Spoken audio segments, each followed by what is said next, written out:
karena kami meyakini bahwa banyak hal baik yang bisa ditawarkan oleh Mas Ganjar untuk bangsa memimpin selama 5-10 tahun yang akan datang. Itu membuat saya meyakini bahwa menitipkan wasatiyah, ya, moderasi Islam pada Mas Ganjar itu tepat. Saya lihat ini bicara personality, Mbak Nong, ya. Saya melihat Mas Ganjar itu terukur. Seorang yang tidak emosional, ya, juga tidak berpretensi untuk menjadi orang yang paling pintar, iya. yang mengalir apa adanya. Kalau bicara tentang, saya meyakini bahwa pembangunan itu kan proses berkelanjutan. Nah, kalau bicara tentang siapa sih yang paling otentik misalnya untuk bisa meneruskan 10 tahunnya Pak Jokowi, ya saya tanpa ragu mengatakan Mas Ganjar. Rekam jejak yang panjang antara Pak Jokowi dengan Mas Ganjar itu bisa terus terjaga, terawat. Kami meyakini bahwa Pak Jokowi itu akan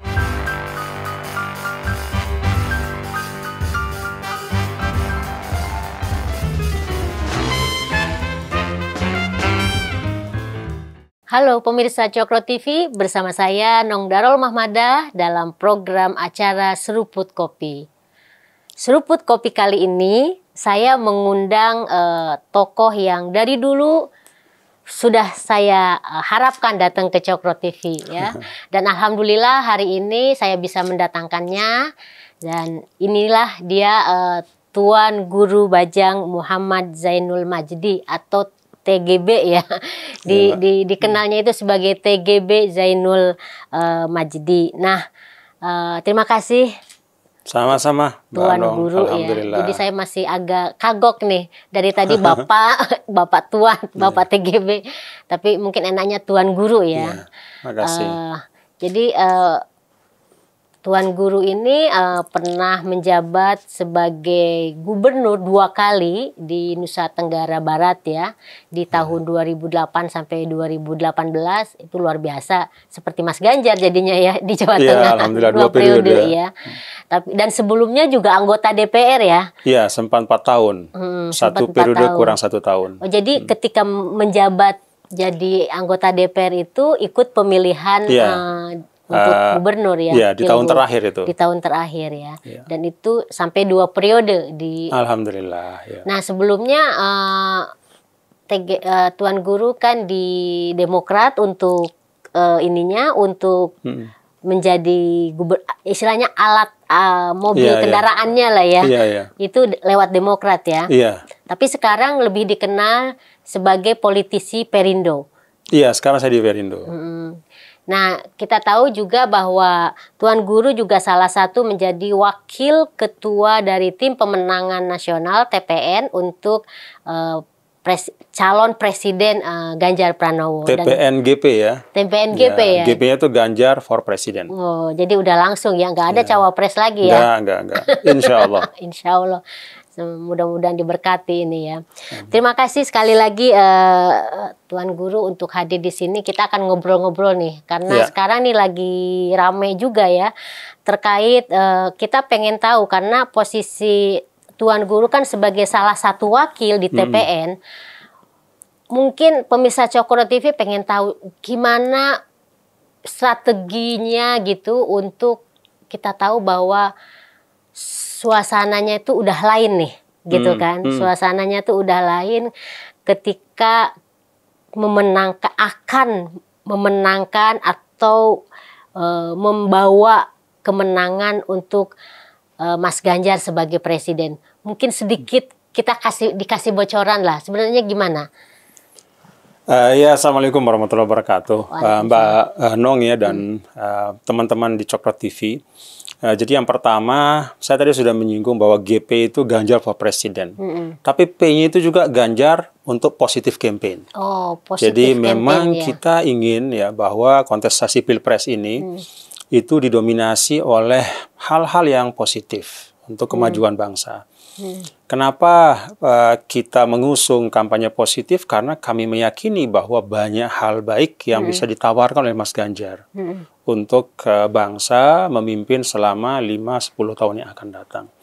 Karena itu, kalau kita sudah meyakini ya bahwa memang Mas Ganjar membawa values, Mas Ganjar membawa nilai-nilai, Mas Ganjar membawa track record yang positif, maka dinamika apapun, Mbak Nong, ya, yang terjadi entah kemarin, entah hari ini, entah besok, itu insya Allah tidak akan merubah ya komitmen dan optimisme kita dalam TPN GP, insya Allah. Insya Allah, optimisme. Apapun dinamikanya, karena kita membawa value yang kita yakini baik, kita membawa track record yang juga kita yakini baik, ya, ketika memimpin Jawa Tengah, ketika di DPR RI, dan kita membawa satu calon pemimpin Indonesia yang punya personality, yang juga kami pandang cocok ya untuk memimpin Indonesia.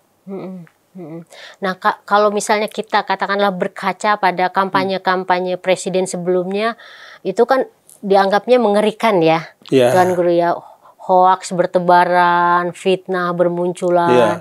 Jadi istilahnya tuh black campaign itu justru yang sangat, kalau di media sosial itu yang dominan gitu, sehingga kan kemudian menciptakan yang namanya polarisasi dan lain-lain.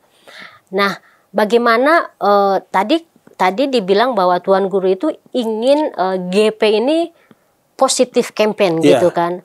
Nah, bagaimana untuk menciptakan itu atau menyebarkan isu ini atau tema ini ke yang lain gitu? Pertama ya kita komit untuk kita sendiri dulu, Mbak. Jadi memang kita di TPN dan juga Mas Ganjar ya kita merasa bahwa ya sudahlah ya, masa kita di negara yang demikian besar yang diapresiasi oleh banyak sekali negara-negara di luar, tapi kita tidak bisa memproses satu kontestasi demokrasi dengan bermartabat. Kenapa sih kok memperbanyak hoax? Kenapa sih menggunakan misalnya sentimen primordial tidak pada tempatnya? Entah itu agama, suku, ras, dan beragam lah ya, strata sosial. Yang mana itu semua identitas yang ada memang faktual, tetapi harusnya kan dipakai untuk konteks yang positif ya, bukan untuk kemudian memojokkan, mengeliminasi, menihilisasi orang yang berbeda.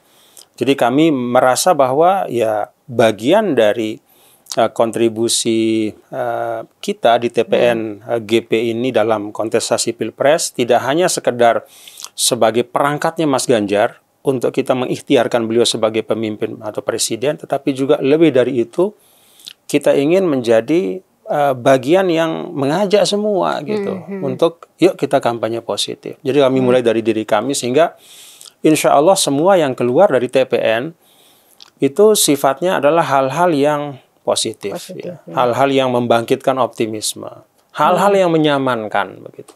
Dan kita mengajak ya teman-teman yang lain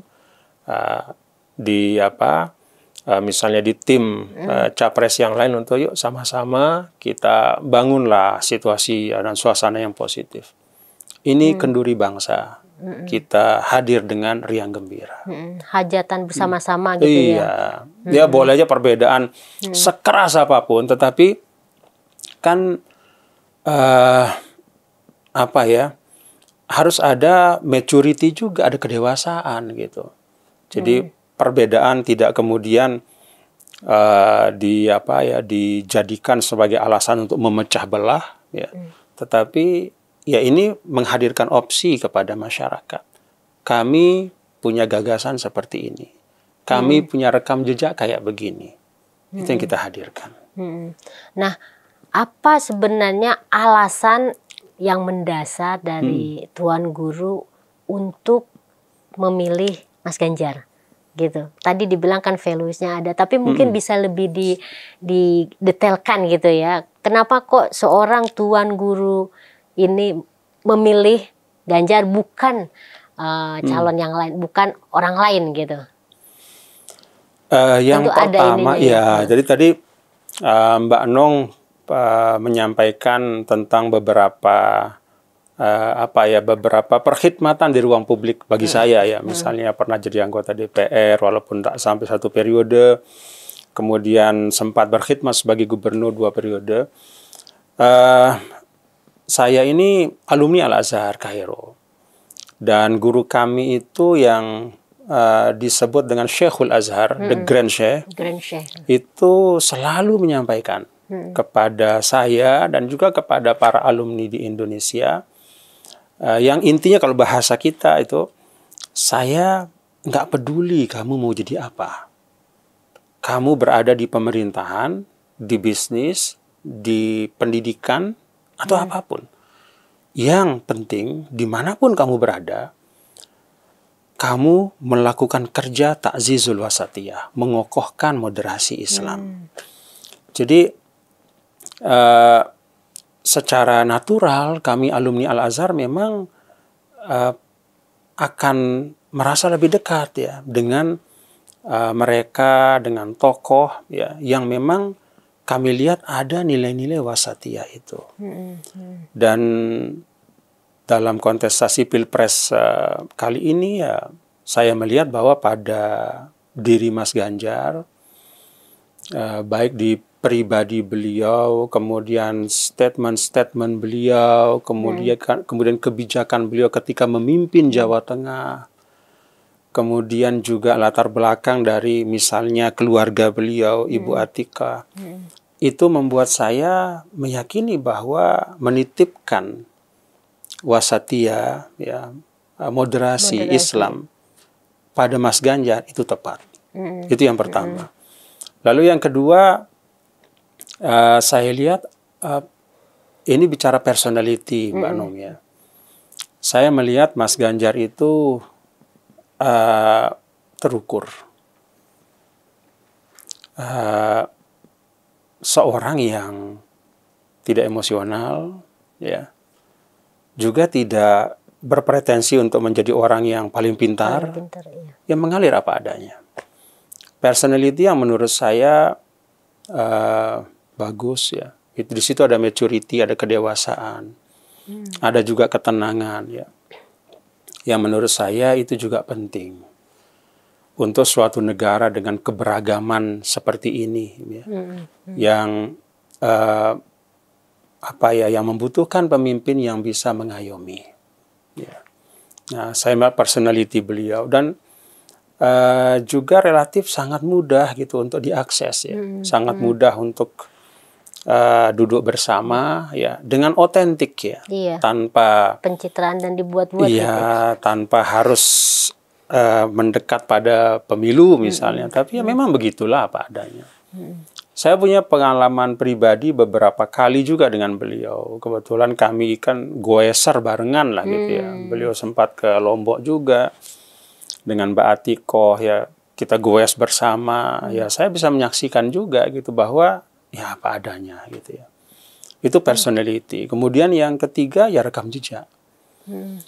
Rekam jejak yang menurut saya penting adalah kan kami juga di Al-Azhar itu diajar ya. Misalnya gini, kalau kita melihat misalnya kiprah politik ya, ukuran dari satu politik itu disebut Islami atau tidak, itu bukan pada kulitnya, bukan pada jargonnya, bukan pada nama. Ya, tapi pada esensi. Apa itu esensi? Policy, kebijakan. Lalu dari mana kita menilai keberhasilan kebijakan atau sesuatu kepemimpinan itu bisa disebut dalam kadar tertentu dia Islami ketika dia mampu menghadirkan kemaslahatan untuk masyarakatnya.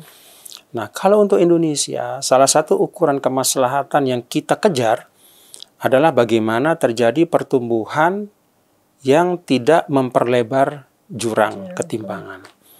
Nah, itu kan ada hitung-hitungannya. Misalnya kalau ketimpangan kita bicara Gini ratio. Maka kalau kita ingin menilai Mas Ganjar dalam konteks gimana sih beliau ketika memimpin Jawa Tengah, apakah bisa menghadirkan kemaslahatan? Lihat saja bagaimana beliau bisa mengelola Gini ratio di Jawa Tengah. Ternyata sampai akhir, kalau Mbak Nung perhatikan itu kan beliau bisa mengontrol. Bahkan menjaga Gini rasio Jawa Tengah itu di bawah rata-rata nasional. Sekitar 0,36 kan. Nasional 0,38. Banyak daerah lain bahkan di atas 0,4. Termasuk Jakarta misalnya 0,42 kalau tidak salah. Nah, kemampuan pemimpin untuk menjaga daerahnya tumbuh, tapi dalam bahasa gampangnya tidak membuat yang kaya makin kaya, yang miskin makin miskin. Itu menurut saya satu esensi yang harus kita cari dari pemimpin gitu. Itu yang kalau saya sih Mbak Nong tidak mudah terpukau lah ya dengan jargon. Jadi saya mengecek gitu, gimana sih kepemimpinannya beliau, calon pemimpin kita ini ketika dapat kesempatan di ruang publik. Oh ternyata misalnya untuk ikhtiar menghadirkan keadilan sosial itu relatif berhasil di Jawa Tengah. Nah itu beberapa hal ya tentang komitmen untuk mainstream moderasi beragama, kemudian juga personality, kemudian rekam jejak. Nah yang terakhir adalah gagasan. Nah kalau saya menyimak gagasan beliau, itu ada semangat akselerasi yang terlihat. Dengan tidak memutuskan pencapaian-pencapaian yang sudah ada. Jadi bahasanya kan keberlanjutan dengan akselerasi. Dan kemudian bagian juga dari gagasan beliau yang menurut saya bersesuaian juga dengan apa yang saya harapkan adalah perspektif sustainability development yang beliau bahasakan dengan green economy dan blue economy. Jadi ekonomi kita meningkat tapi tidak boleh mengurangi kualitas ekosistem kehidupan. Jadi gagasannya menurut saya gagasan yang bagus ya, dan itu menjadi kebutuhan kita. Sangat relevan dan dibutuhkan oleh rakyat Indonesia ya. Kemarin kita baru konferensi perubahan iklim, Mbak Nong. Jadi memang intinya adalah ya kalau kita tidak kerja bersama, ya kita akan menyaksikan Indonesia yang mungkin pertumbuhannya naik, tapi makin kering, makin banyak banjir. Polusi. Tanah makin ke bawah, laut makin naik, bisa tenggelam. Termasuk Jakarta kan 2050 dan seterusnya. Jadi itu sudah ada dalam concern gagasan dari Mas Ganjar. Itu jadi prioritas yang akan blue economy dan green economy itu ya. Blue economy dan green economy. Menarik ya Tuan Guru, karena sebenarnya hal yang disampaikan tadi terkait kenapa. Saya boleh minum kopi? Ya silakan nih, sambil namanya juga seruput kopi. Iya, makasih Mbak. Itu bagaimana supaya itu bisa sampai ya ke masyarakat. Karena kalau saya perhatikan justru kayak masyarakat itu kayak masih seperti ragu ya.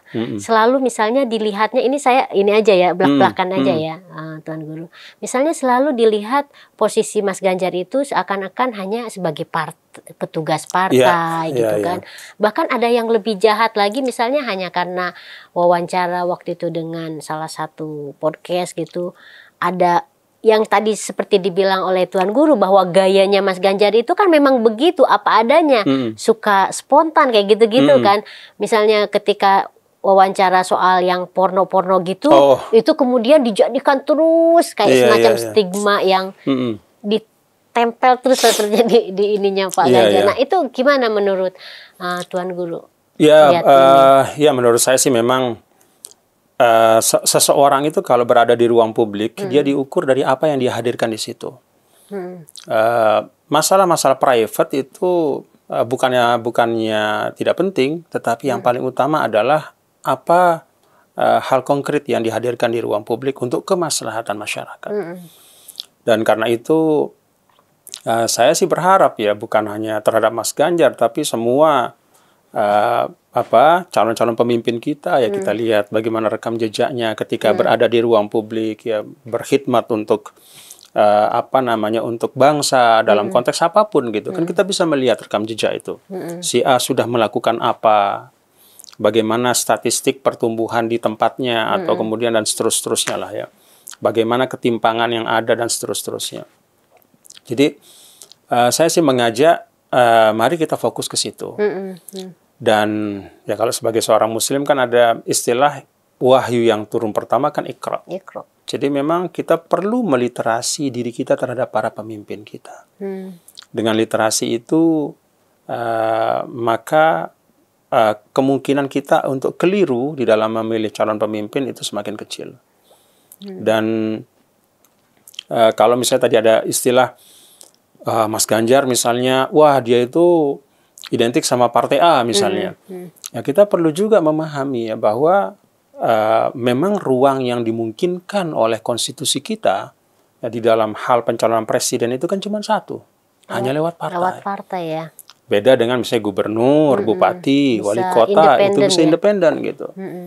Jadi ya memang pencalonan itu melalui partai dan itu sesuatu yang biasa saja, bukan juga sesuatu yang negatif ya, karena banyak kok di partai orang-orang yang berdedikasi, kompetennya termasuk Mas Ganjar dan yang lain-lain.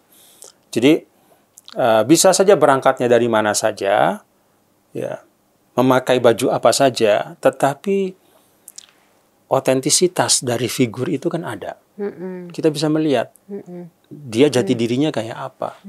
Misalnya kalau Mas Ganjar disebut petugas partai, ya kita lihat di Jawa Tengah selama 10 tahun misalnya. Apakah tercermin itu? Ternyata kan enggak. Ya biasa, memperlakukan semua partai ya secara proporsional gitu.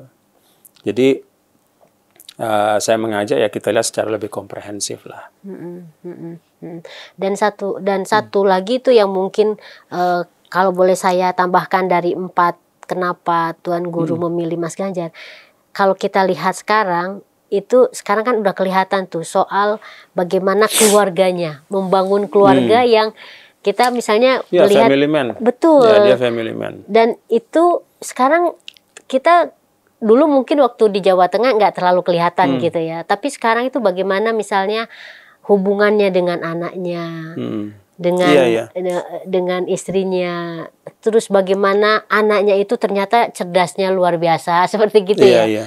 Ya, memang beliau family man ya, dan itu aspek yang juga menurut saya aspek yang sangat positif ya untuk semua begitu.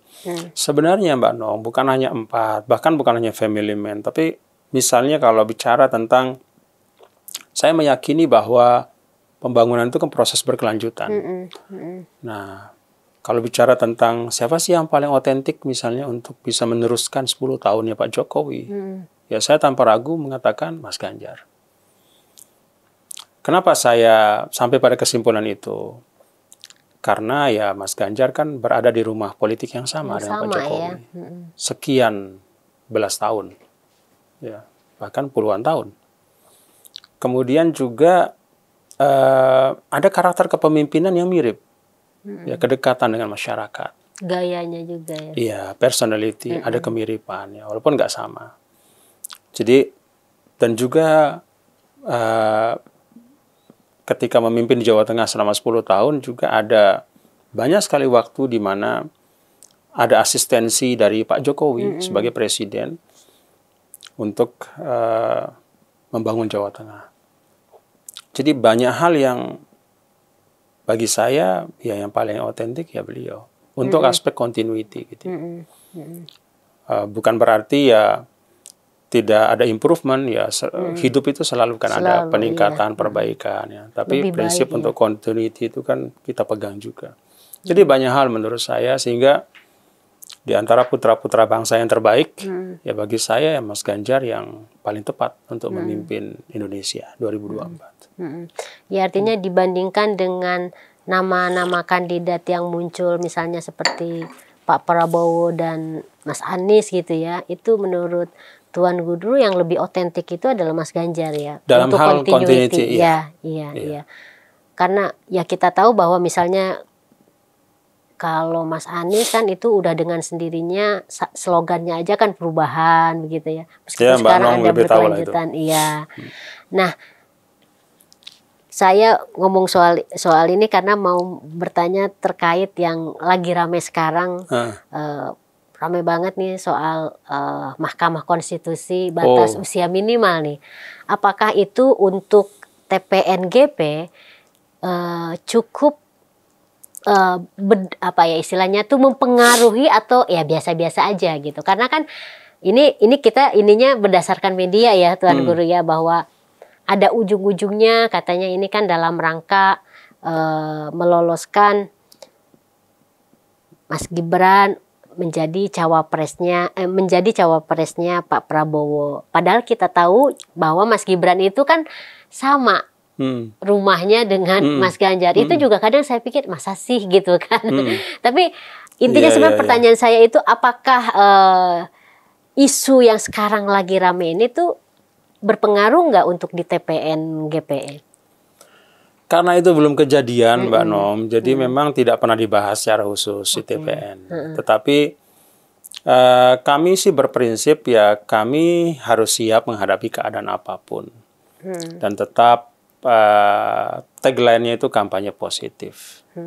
Jadi kami ingin tetap fokus, dan karena ini masalah elektoral, dan salah satu yang perlu dimaksimalkan adalah tingkat dikenalnya Mas Ganjar. Kan Mas Ganjar masih berada pada posisi 85-90%. Iya. Belum Artinya maksimal, ada 10% Mbak Nong yang belum mengenal Mas Ganjar. Dan dari 203 juta, 10% itu artinya kan sekitar 20 juta. 23 juta. Iya, 20 juta lebih, hampir 23 juta. Itu jumlah yang sangat besar gitu. Dan semua survei menunjukkan bahwa peningkatan popularity Mas Ganjar itu selalu berbanding lurus dengan electability. Jadi kalau kita mampu meningkatkan popularitas, kedikenalan itu hampir pasti elektabilitas akan meningkat. Karena tingkat kesukaan tinggi sekali untuk Mas Ganjar. Nah, kita fokus saja di situ. Kami terus menyampaikan kepada masyarakat melalui beragam organ, ada relawan, kemudian teman-teman partai koalisi, tentang Mas Ganjar sebagai calon presiden dengan rekam jejaknya dan visi misinya. Jadi kami fokus di situ. Hal-hal yang lain, ya katanya ada tiba masa tiba akal. Ya, jadi kita kami tidak menghabiskan waktu untuk bicara hal-hal yang belum terjadi. Kami fokus kampanye positif. Nah, yang soal memperkenalkan Mas Ganjar, masih ada 10%. Lebih bahkan. Iya. Sebagian survei baru 85 loh. Iya. Sedangkan misalnya Pak Prabowo sudah 100%. Iya, udah mentok, udah Mas Anies juga maksimal. sudah tinggi sekali ya. Jadi masih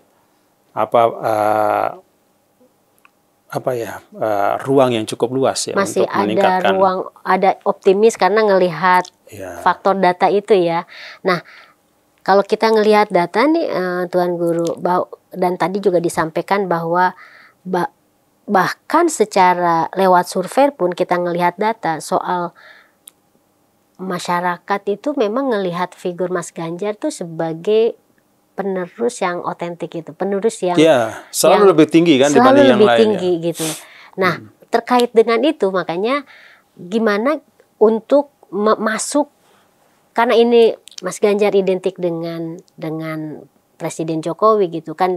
Waktu 2019 ada wilayah-wilayah di mana Pak Jokowi itu kurang lah di situ. Nah, apakah menurut Tuan Guru Mas Ganjar bisa masuk ke ruang atau daerah-daerah yang dulu tuh sangat sulit sekali oleh Pak Jokowi itu dimasukin? Misalnya saya sebut aja termasuk wilayahnya Tuan Guru ya, kalau nggak salah NTB NTB, Jawa Barat, Sumatera Barat. Iya, Banten sama Jawa Barat. Nah, kalau Tuan Guru ngerasa dengan sosok Mas Ganjar yang tadi disampaikan, misalnya istrinya seorang cucu kiai besar gitu kan, yang artinya Mas Ganjar juga sebenarnya cucu kiai besar juga dong, gitu. Nah, apakah itu bisa dijadikan semacam inilah modal atau? Menurut saya semua hal yang positif pasti bisa, Mbak No. Ada istilah Arab itu kan ma yasduru minal qalb yasirul qalb, ya. Suatu yang muncul dari hati pasti sampai ke hati. Jadi kami fokus untuk menyapa masyarakat, menyampaikan kepada masyarakat tentang calon presiden kita, menyapa. Dan manusia itu kan bukan benda mati, Mbak No. Jadi manusia sering menyampaikan kalau misalnya ada yang mengatakan, wah di sini basis basis si A, si B sudah nggak bisa lagi diganggu gugat misalnya. Saya bilang manusia itu bukan tanah yang begitu ada sertifikatnya lalu nggak boleh diganggu gugat. Bukan seperti mobil, ada BPKB, tidak bisa berubah. Manusia itu punya akal, punya hati.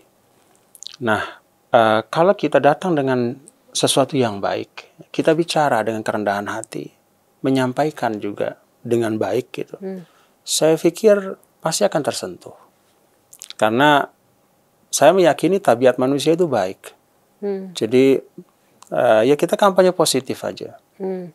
Dan saya yakin dengan keapa adaannya Mas Ganjar, ya latar belakangnya yang alhamdulillah juga baik, rekam jejaknya yang juga alhamdulillah bagus, dan dengan personality yang juga baik, ya hal-hal yang positif ini kalau disampaikan dengan baik ke masyarakat itu akan sampai ke hati, dan itu akan terkonversi insya Allah pada suara ya, itu, menjadi elektoral dukungan ya pada saatnya.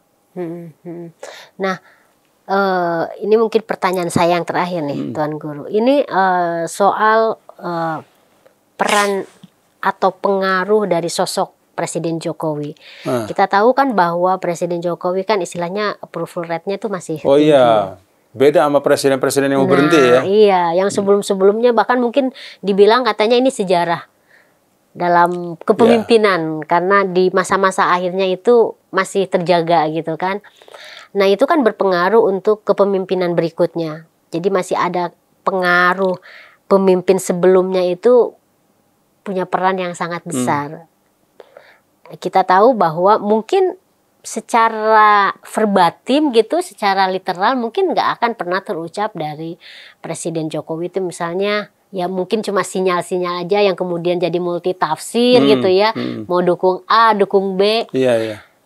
Tapi kalau misalnya dari tindakan apa istilahnya pelengkapnya atau sisi-sisinya gitu kan, itu kemudian orang publik memahami, oh ini Presiden Jokowi ini ke sini gitu. Misalnya saya langsung aja ngomong misalnya ke Pak Prabowo gitu. Meskipun tadi dibilang oleh Tuan Guru bahwa ya secara genuine, secara penerus yang orang sudah terbukti lewat survei juga kan sebenarnya Mas Ganjar. Iya.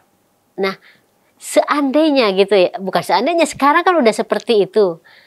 Nah, itu diperhitungkan nggak oleh TPN? Misalnya nanti di ujung bahwa jebret gitu ternyata putranya memang benar-benar ke Pak Prabowo. Itu akan berpengaruh karena kan kalau ngelihat dari datanya gitu. Pak Jokowi dengan approval rating itu menjadi faktor determinan dalam Pilpres. Ya, semua orang yang nggak usah terlalu pinter lah untuk bisa membaca data dan melihat fakta bahwa ya memang approval rating beliau sangat tinggi. Karena itu menjadi faktor determinan. Dan kami di TPN ya tentu berharap ya rekam jejak yang panjang antara Pak Jokowi dengan Mas Ganjar itu bisa terus terjaga, terawat. Silaturahim pribadinya, kemudian juga kebersamaan dalam perjuangan untuk membangun Indonesia. Itu harapan kami. Kami tetap optimis dengan harapan itu. Dan kami meyakini bahwa Pak Jokowi itu akan melihat dan menghargai itu semua. Kami punya keyakinan. Atau apakah selebihnya kita lihat saja. Tapi mungkin ada nggak misalnya dengan Tuan Guru itu komunikasi langsung dengan Pak Jokowi terkait kepemimpinan ke depan itu? Misalnya gitu, karena kalau misalnya ada beberapa yang secara diam-diam nitip gitu, memang Pak Jokowi ini memang ke Mas Ganjar kayak gitu-gitu. Nah kalau ke Tuan Guru itu ada nggak? Karena kan saya tahu Tuan Guru sama Presiden Jokowi juga cukup dekat ya. Terakhir saya ketemu Kamis yang lalu, ketika menemani Sekjen Majelis Hukama untuk menyampaikan surat dari Grand Sheikh Al-Azhar. Isinya itu mengapresiasi kepemimpinan Presiden Jokowi di dalam memimpin Indonesia dan juga sebagai sosok yang dianggap mampu menghadirkan wajah moderasi Islam ya, menjadi wajah yang membanggakan lah di tengah-tengah carut-marutnya banyak bagian dunia Islam ya, negara-negara di Arab masih bertengkar segala macam. Indonesia tegak, teguh, kokoh, ada kemajuan, pertumbuhan, dan juga harmonis di dalamnya. Jadi semua apresiasi dari Grand Sheikh. Dan menurut saya ini sesuatu yang sebenarnya juga menjadi kebanggaan bagi kita. Nah, setelah selesai ini kunjungan, lalu ya saya menyampaikan kepada beliau ya bahwa Pak, saya di TPN gitu, bersama dengan Mas Ganjar. Ya, beliau hanya kasih jempol begitu aja. Udah cuman gitu aja. Kalau saya memahami bahwa ya itu bagian dari tidak ada keberatan, ya. Dengan kata lain ya setuju. Setuju. Ya, baik-baik saja. Dan saya masih meyakini insya Allah ya dengan kebersamaan yang sangat panjang itu akan terawat terus sampai akhir insya Allah. Karena mungkin juga ya siapa sih yang nggak mau menggoda beliau gitu ya, karena itu kan namanya kan popular approval rating Pak Jokowi itu kan bisa terkonversi jadi suara.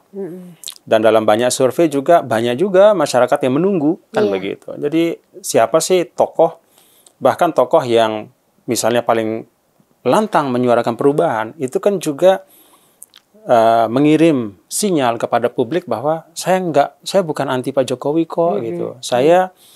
Saya ingin ya kalau ada yang baik ya saya juga teruskan gitu kan. Apalagi yang lain kan begitu. Jadi itu menurut saya sih suatu suatu langkah politik yang wajar untuk mendapatkan dukungan elektoral. Tetapi ya kalau bicara dari sudut pandang saya, ya otentisitas itu ya ada pada Mas Ganjar. Semuanya putra bangsa yang terbaik. Iya, mungkin ada pesan terakhir nih dari Tuan Guru untuk pemirsa Cokro TV sebelum saya tutup. Ya, jadi kalau pesan dari saya dan kita semua ya di TPNGP itu adalah kami ingin proses yang kita jalani sampai Februari itu dipenuhi dengan hal-hal positif yang memperkuat kita sebagai bangsa. Jangan sampai kita keluar dari proses Pilpres dan Pileg ini dalam keadaan yang tercerai-berai. Minimal dari sisi hubungan kita sesama anak bangsa. Kita jaga silaturahim. Oke, terima kasih Tuan Guru Sama-sama. untuk waktu ngobrol-ngobrolnya di sini di Cokro TV, dan banyak sekali ya pesan atau mungkin yang bisa kita jadikan pegangan nih dalam rangka sebentar lagi nih Oktober udah mau masuk pendaftaran tanggal 19 sampai 25 sampai jadi 6 hari pendaftaran gitu. Dan ini apa yang tadi disampaikan oleh Tuan Guru bisa menjadi pegangan buat kita bahwa yang paling terpenting kita harus jaga persaudaraan. Dan seruput kopi. Dan udah seruput kopi ya. Oke, sekali lagi terima kasih Sama-sama, Tuan Guru Mbak. dan pemirsa Sama-sama. Cokro TV. Kita akan ketemu lagi dalam seruput kopi berikutnya. Terima kasih dan salam.